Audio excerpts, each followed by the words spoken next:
Hello students, welcome to physics class chapter gravitation once again। पिछले एक lecture हमने देखा था ग्रेविटेशन का, तो आज इसके आगे की बात करते हैं। ग्रेविटेशन,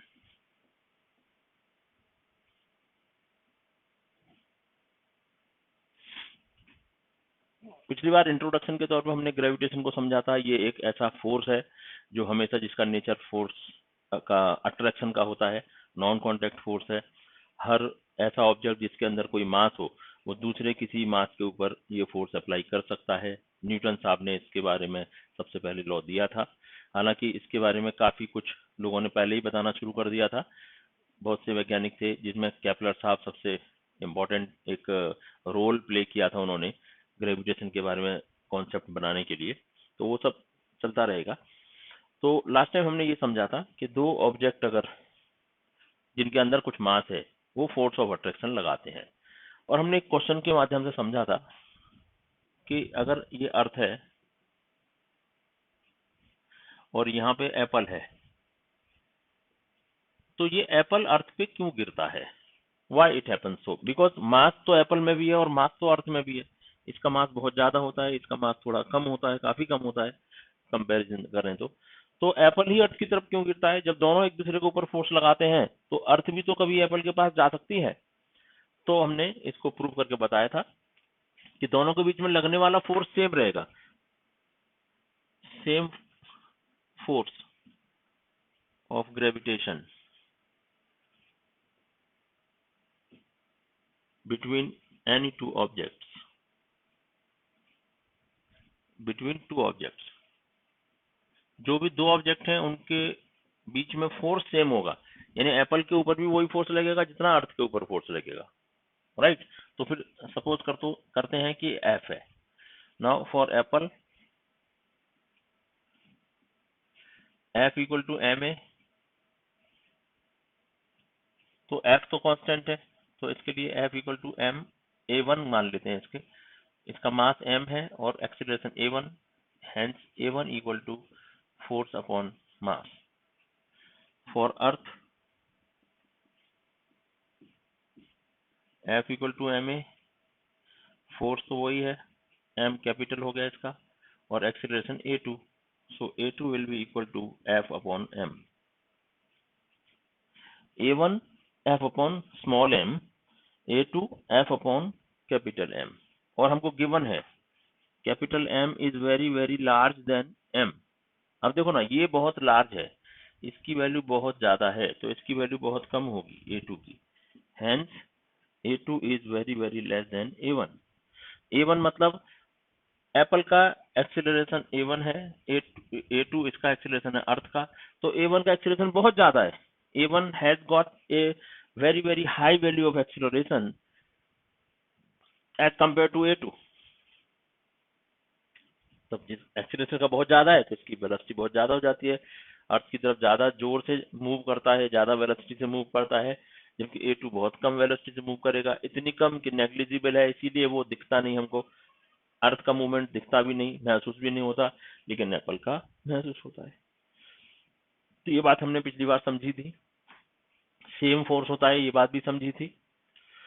अब एक इम्पोर्टेंट क्वेश्चन ये आता है इसमें, जिसको हमें तुरंत समझना चाहिए कि why earth revolves around the sun.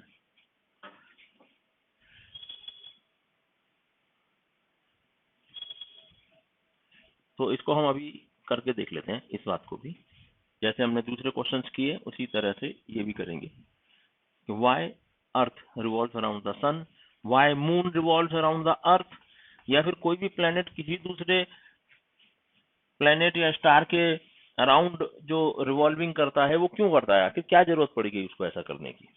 तो देखिए, इसके लिए सबसे पहले एक एग्जांपल लेते हैं कि अगर अपन किसी स्टोन को किसी एक पर्टिकुलर धागे से, ये स्ट्रिंग है, स्ट्रिंग से बांध के अगर अपन घुमाएं तो ऐसे घूमेगा।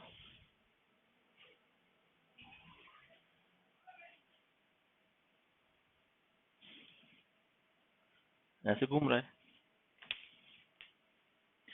तो ये जो स्टोन है, दिस स्टोन, और ये सेंटर फिक्स फिक्स किया गया है, फिक्स पॉइंट समझो, और ये धागा है।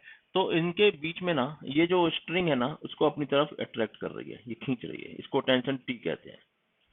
तो ये ऑब्जेक्ट इसके चारों तरफ टेंशन टी की वजह से रिवॉल्व कर रहा है, यानी इस स्टोन के ऊपर एक फोर्स सेंटर से लग रहा है, इसलिए ये स्टोन सेंटर के चारों तरफ घूम रहा है, राइट। लेकिन सपोज ये अगर थ्रेड या स्ट्रिंग ब्रेक हो जाता है तो क्या होगा? अगर ब्रेक हुआ तो ये कुछ इस डायरेक्शन में मूव कर जाएगा, ये स्टोन इस डायरेक्शन में चला जाएगा। Stone when string breaks, stone when string break होती है तो स्टोन ऐसे चला जाता है, राइट। इसका मतलब क्या हुआ? सर्कुलर मोशन के लिए जो भी ऑब्जेक्ट सर्कुलर मोशन कर रहा है किसी पॉइंट पर, उस वो एक फोर्स की जरूरत है जो स्टोन के ऊपर लगना चाहिए सेंटर से। तो हम क्या कह सकते हैं, यहाँ पे देखो, hence we can say that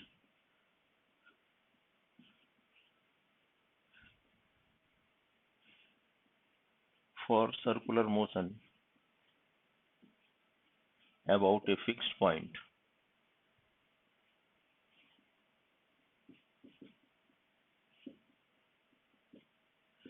for circular motion about a fixed point, there should be a force on the object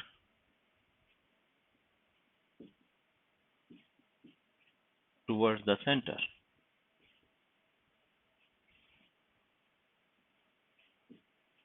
There should be a force on the object towards the center. Center की तरफ एक force होना चाहिए, right? This force towards center is called as centripetal force.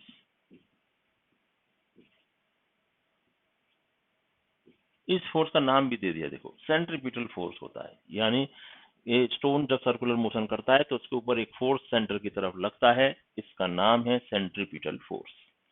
तो यहाँ पे ये centripetal force किसकी वजह से आया? Due to the tension in the string. तो मैं लिख देता हूँ यहाँ पे, here this centripetal force is due to the tension in the string.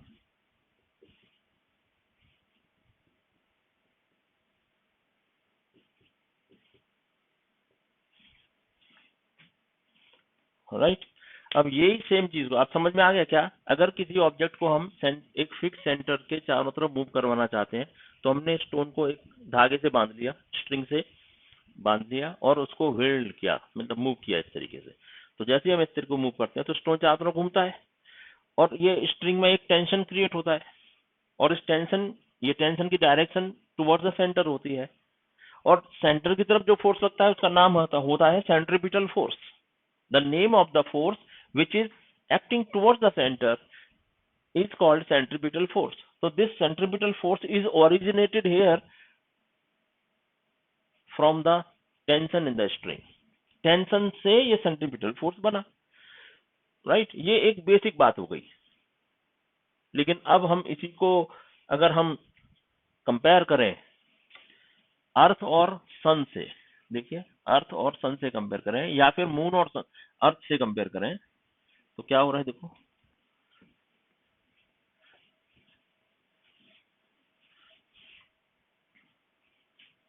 ये देखिए, ये सन है और उसके चारों तरफ ये अर्थ अब राउंड मारती है, ये देखिए ऐसे मूव कर रही है ये अर्थ।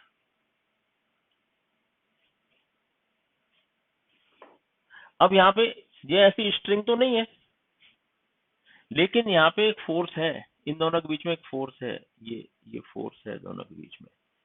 The force is called as gravitational force.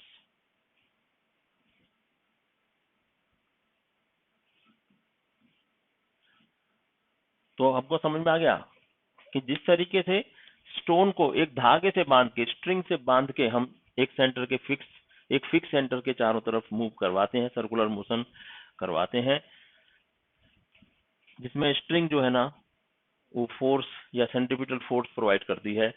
In the same way here also we can see that earth is revolving around the sun, and the centripetal force which is needed for this type of circular motion is coming from the gravitational force between sun and earth। सन और earth के बीच में gravitational force जो काम करता है वो इस समय नेसेसरी सेंट्रीपिटल फोर्स को ओरिजिनेट करता है, प्रोड्यूस करता है, राइट। तो हम लिखेंगे here we can see that earth is revolving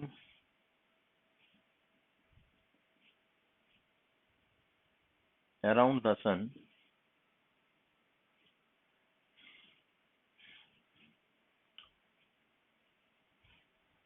so necessary centripetal force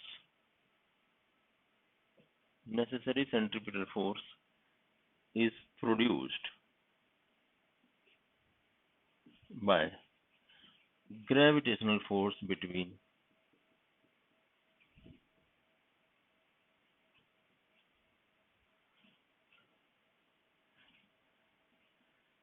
sun and earth।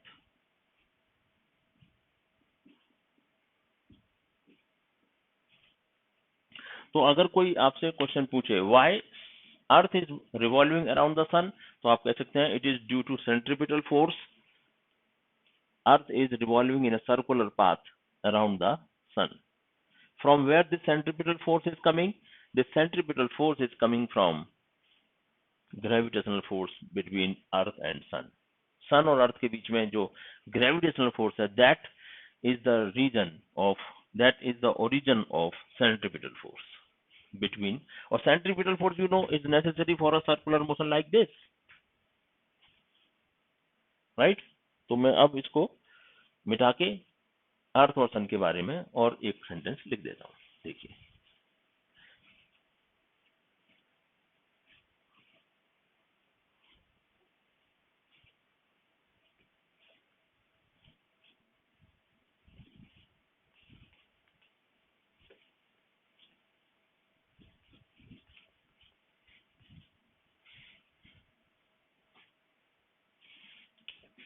तो इंपॉर्टेंट पॉइंट क्या क्या होगा देखो। So we can say that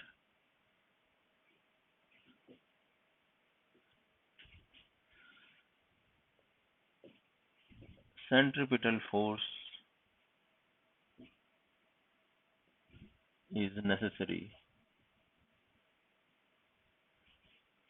for an object revolving around other object in a circular path।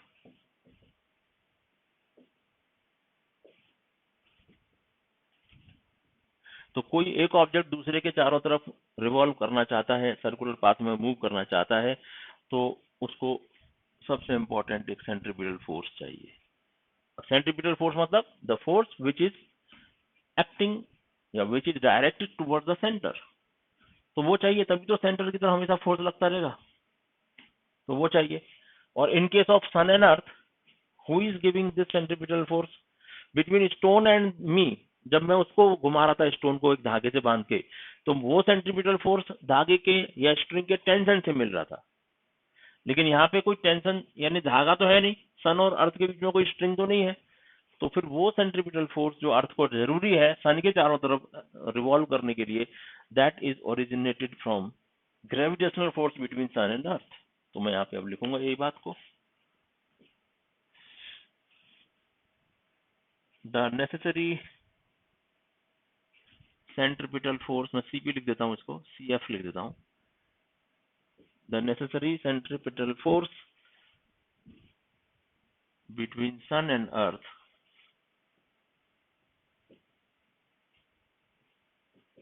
is originated from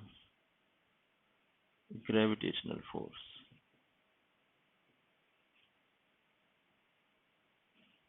between sun and earth। और same चीज, same it happens in case of earth and moon. Moon भी तो है जो अर्थ के चारों तरफ revolve करता है। The same thing happens there also. In the same वे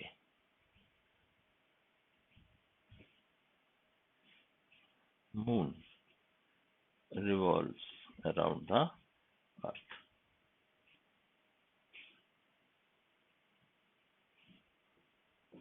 इसी प्रकार से मून भी अर्थ के चारों तरफ रिवॉल्व करता है, राइट। तो ये सब चीजें आपको ध्यान रखिए। अच्छा, ये तो मून सन अर्थ की बात हो गई। दूसरा, कोई भी प्लेनेट हो, सन के चारों तरफ जो प्लेनेट चक्कर मारते हैं उसमें सब सेम मेथोडोलॉजी या फिर सेम कॉन्सेप्ट इज यूज्ड। इसमें ऐसा नहीं है जुपिटर है तो आप क्या करेंगे, ये तो अर्थ और सन के लिए था ना ना। any object which is revolving around the other object, the same thing will be there, centripetal force, and it is originated from gravitational force if nothing is there as a string। as a string अगर कुछ नहीं है तो फिर gravitational force है, right। अच्छा, अगर कोई आपसे पूछे what is the direction of motion of अर्थ, या अर्थ की जो वेलोसिटी है उसकी डायरेक्शन क्या होगी, तो आप बता सकते हो the velocity of earth is tangential. ये डायरेक्शन है वेलोसिटी ऑफ अर्थ की। लिख देता हूँ यहाँ पे, velocity of earth is always having a tangential direction।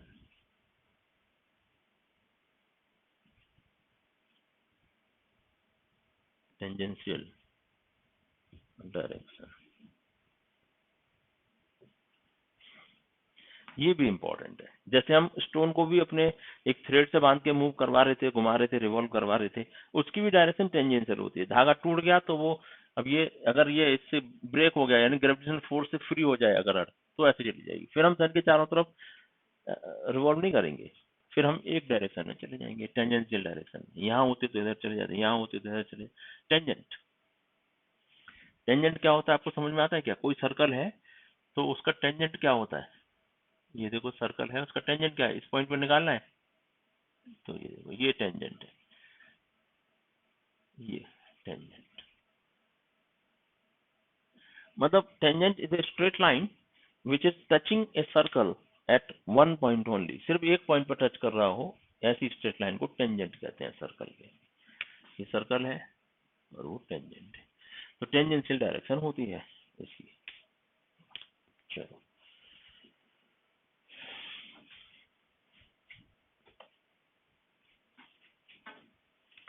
तो ये बात क्लियर हो गई। अब हमें ये क्वेश्चन का जवाब मिल गया है, why earth revolving around the sun and why moon is revolving around the अर्थ।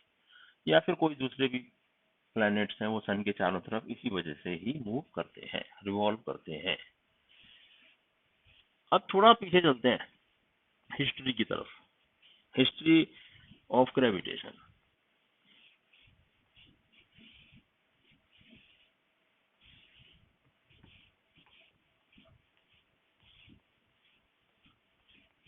देखते हैं हिस्ट्री ऑफ ग्रेविटेशन।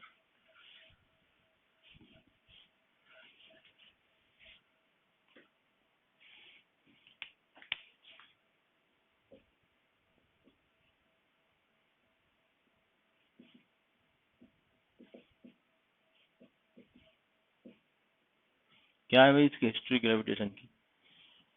बहुत समय पहले, जब न्यूटन साहब से भी पहले दूसरे बहुत से वैज्ञानिकों ने, साइंटिस्ट लोगों ने कुछ ना कुछ बताया।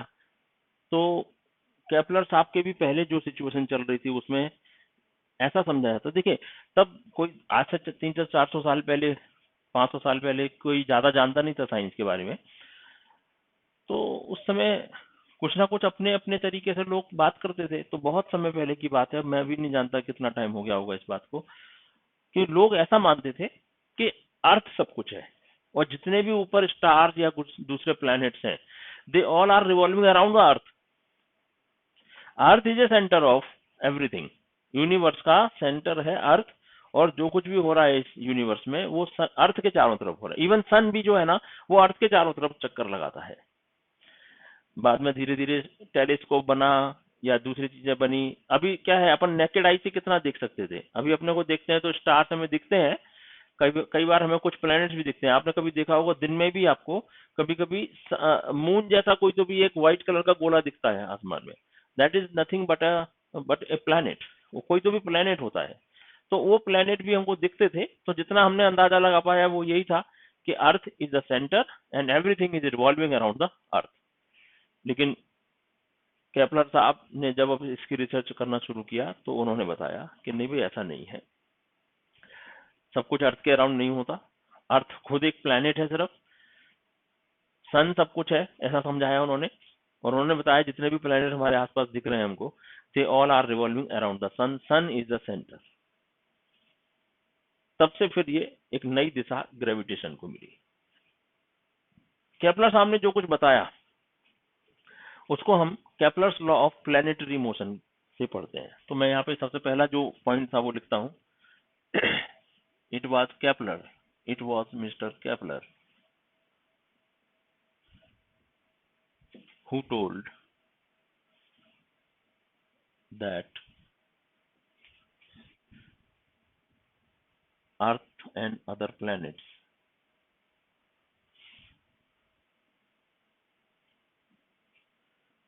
revolve around the sun। ये बताया मेन केपलर साहब ने। तो केपलर साहब ने जो ग्रेविटेशन के बारे में जो कुछ बताया, या इन प्लैनेट के मोशन के बारे में जो कुछ बताया, वहीं से ग्रेविटेशन निकला, समझो ना। तो प्लैनेट्स के बारे में क्या क्या बताया वो केपलर्स लॉ ऑफ ग्रेविटेशन में, Kepler's law of planetary motion में हम पढ़ते हैं।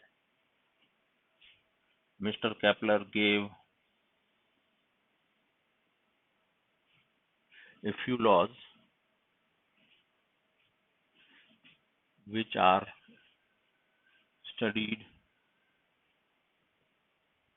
under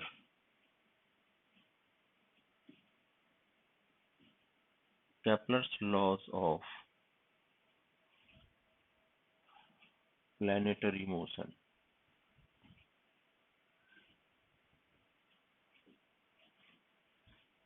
Kepler's laws of planetary motion।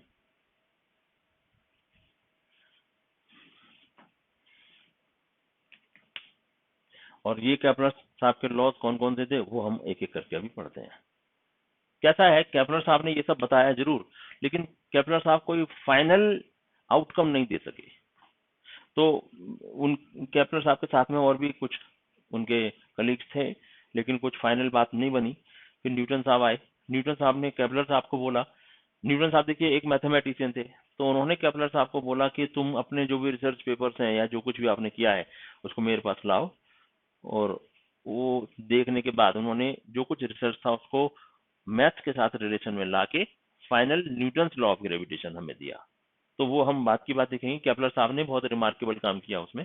इसीलिए ग्रेविटेशन के लिए मिस्टर केपलर को जिम्मेदार नहीं मानते, या केपलर की खोज को नहीं मानते ज्यादा करके, बेसिक जबकि केपलर साहब का ही था। लेकिन फाइनल फिनिशिंग किसने दी, वो न्यूटन साहब थे। इसीलिए ग्रेविटेशन के पीछे न्यूटन साहब का नाम पहले लिया जाता है आज की डेट में। अदरवाइज इट वाज केपलर, जो उन्होंने बेसिक बात बताई। तो Kepler's laws of motion, planetary motion कौन से थे वो हम अभी पढ़ते हैं। देखते हैं नंबर 1, लॉ नंबर 1,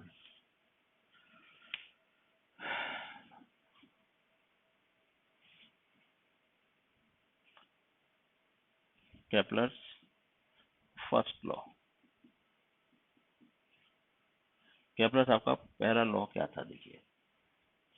केपलर साहब ने क्या बताया कि एक तो ये बात तो पहले बता दी थी उन्होंने कि earth and other planets are revolving around the sun, ये बात तो बता दी थी, लेकिन उन्होंने फिर भी इसके पीछे एक बताया कि ऐसा नहीं कि ये जो प्लैनेट्स हैं वो सन के चारों तरफ ऐसे सर्कुलर मोशन करते हैं, नहीं, the path of the motion of earth and other planet around the sun is not a circle, it is a ellipse, actually ellipse है वो, राइट। तो जो बताया वो ये है, देखो फर्स्ट लॉ क्या था, मैं यहां से लिखना शुरू करता हूं। The path of earth and other planets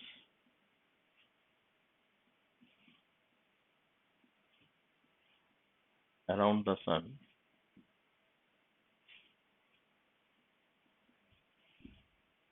is not a circle, but it is elliptical. Elliptical होता है। तो पाथ जो है, यानी ऐसा उन्होंने कह दिया सीधा सीधा, बात ये है कि earth is moving around, is revolving around the sun in elliptical path, और दूसरे प्लैनेट भी ऐसा ही करते हैं। और एलिप्स होता क्या है स्टूडेंट, देखो एलिप्स क्या होता है पहले समझ लेते हैं। एलिप्स होता है एक ऐसा रिवॉल्यूशन, यानी एक एग जैसी शेप का होता है एलिप्स, यानी इसका कोई, ये मैं कहूं कि ये सेंटर है, ये बात तो ठीक नहीं है ना, ये सेंटर कैसे हो सकता है, यानी सेंटर से रेडियस होनी चाहिए, देखो ना इसकी रेडियस यहाँ कम है, इसकी रेडियस यहाँ ज्यादा है, इसके लिए इसको तो सेंटर परफेक्ट नहीं मान सकते, तो इसके लिए क्या करते हैं, इसके दो सेंटर होते हैं, एक सेंटर C1 और एक सेंटर C2, ये C1 और ये C2 दो सेंटर होते हैं। तो केपलर साहब ने ये बताया कि जो अर्थ है वो सन के चारों तरफ इलिप्टिकल पाथ में रिवॉल्व करती है, जिसमें कि अब सन कहाँ है, sun can be assumed as one of its centre, C1 और C2 में से किसी एक पर आप सन को एज्यूम कर लीजिए। अगर यहाँ करेंगे तो वो भी ऐसे चक्कर मार रहा है, यहाँ एज्यूम करेंगे तो ये भी ऐसे चक्कर मार रहा है, यानी रिवॉल्विंग में कोई फर्क नहीं पड़ने वाला उसका, यानी कुछ समय के लिए अर्थ सन के बहुत पास आ जाती है और कुछ समय के लिए बहुत दूर चली जाती है, सन अगर यहाँ पे है तो, राइट। तो मैं लिख देता हूँ एलिप्स क्या होता है, an ellipse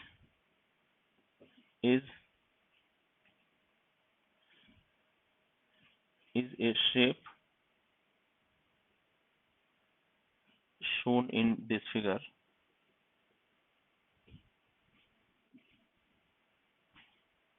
it has two centers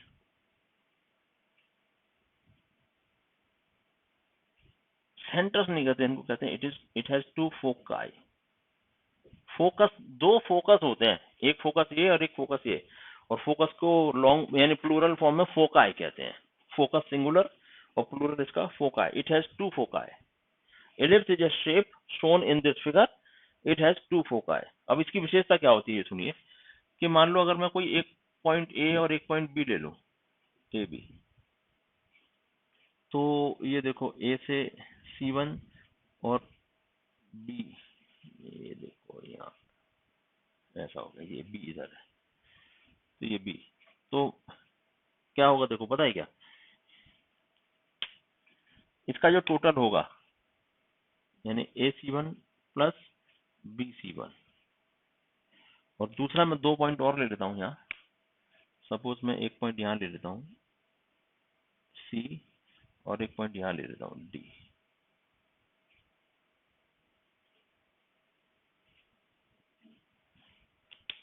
तो ये कैसे आ गए, C1 प्लस C1D, तो ये मैंने दो सेट अलग अलग ले लिए, एक मिनट इसको मैं थोड़ा सा और एलेबोरेट करके बताता हूँ आपको। इट हैज टू फोका, इतना ही समझ लीजिए पहले, तो बाकी की बात हम दूसरे फिगर में करेंगे। ये देखो ऐसा है ये फिगर और ये C1, बस इतना समझो अभी आप कि an ellipse is a shape shown in figure, it has two foci, इस तरीके के शेप को हम एलिप्स कहते हैं, राइट। अब देखते हैं जो लॉ है वो फर्स्ट लॉ एग्जैक्टली क्या है।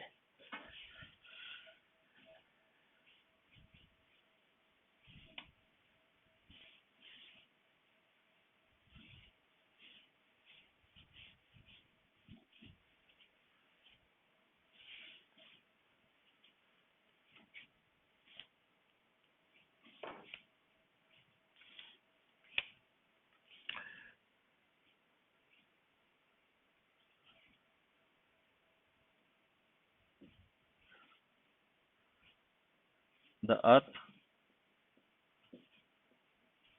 revolves around the sun in elliptical orbit, hence first law of Kepler is also called as law of orbit, law of orbits. तो इसमें क्या बताया उन्होंने, जब ये अगर हम दोबारा से मैं एक इसको बनाना चाहूँ, ये C1 और ये C2 है, तो यहाँ पे मैं 2 पॉइंट ले लेता हूँ, यहाँ पे ए, बस ए पॉइंट एक ले लिया, तो ये देखो, और एक पॉइंट हम यहाँ से ले लेते हैं, यहाँ से, ये समझो बी है, और एक पॉइंट सी ले लेते हैं यहाँ, सी। तो क्या हो गया देखो,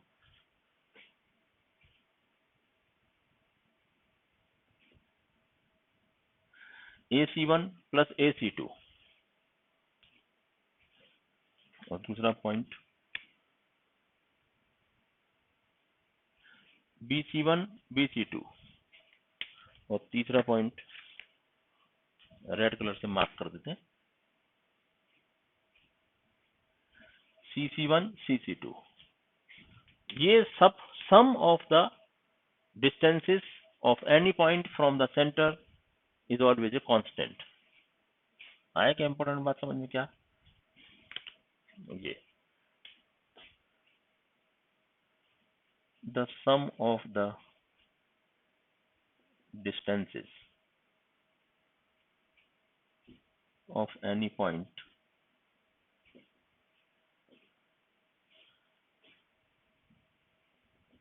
with both foci is always a constant.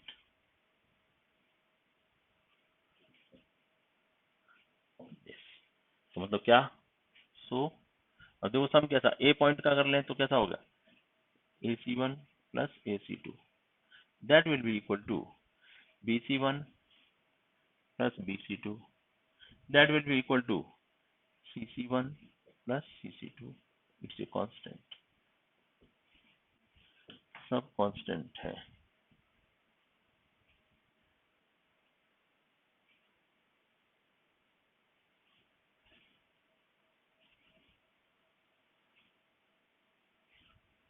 ये लॉ बन गया, ये फर्स्ट लॉ है ऑफ केपलर या केपलर्स फर्स्ट लॉ, और इसी को लॉ ऑफ ऑर्बिट भी कहते हैं। तो अब कितने भी पॉइंट आप ले लो यहाँ पे, सबका डिस्टेंस आपस में दोनों का सम, सेंटर से दोनों की डिस्टेंसेस का सम सेम रहेगा, कांस्टेंट रहेगा।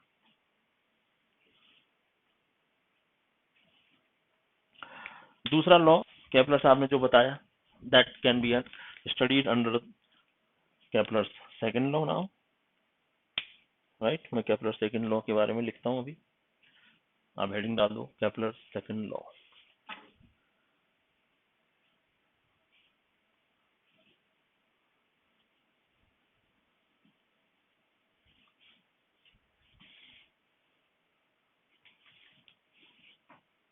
Number 2 Kepler second law. क्या कहा था केपलर साहब ने सेकंड लॉ में? देखिए इसमें समझा देता हूँ आपको।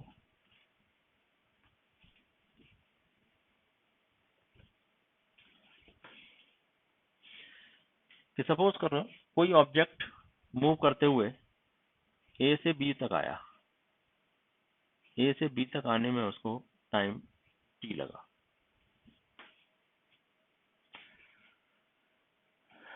और दूसरा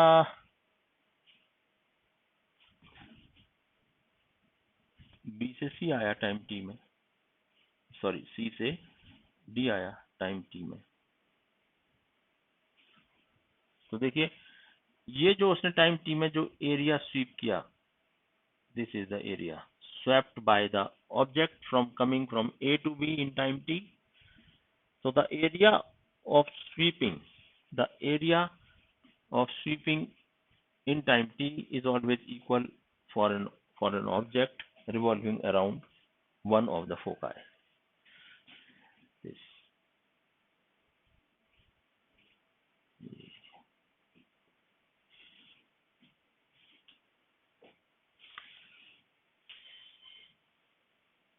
मतलब ये समझो कि ये जो लाइन है कौन सी, ए से C1 से ए वाली, दिस लाइन, तो this line sweeps equal areas in equal time interval, right. यहाँ से यहाँ तक टी टाइम में इतना आया तो जो कुछ एरिया आया, ऐसे यहाँ से टी टाइम में यहाँ से यहाँ तक आ पाया, तो ये एरिया, ये this area will be equal to this area. तो क्या है सेकंड लॉ, लिखता हूं यहाँ पे मैं, the line joining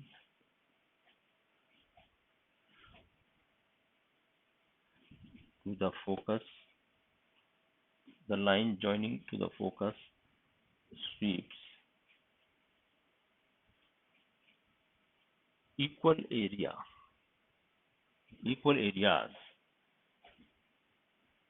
in equal time interval.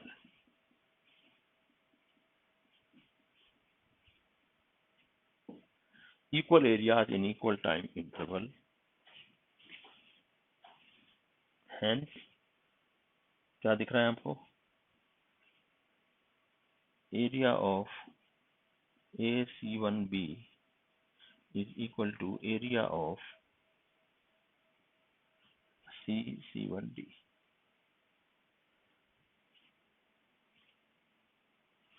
और ऐसे कोई और भी देंगे तो वो भी इक्वल वगैरह आएगा। Hence this law is also called as law of area. इस लॉ का नाम क्या है दूसरा, लॉ ऑफ एरिया।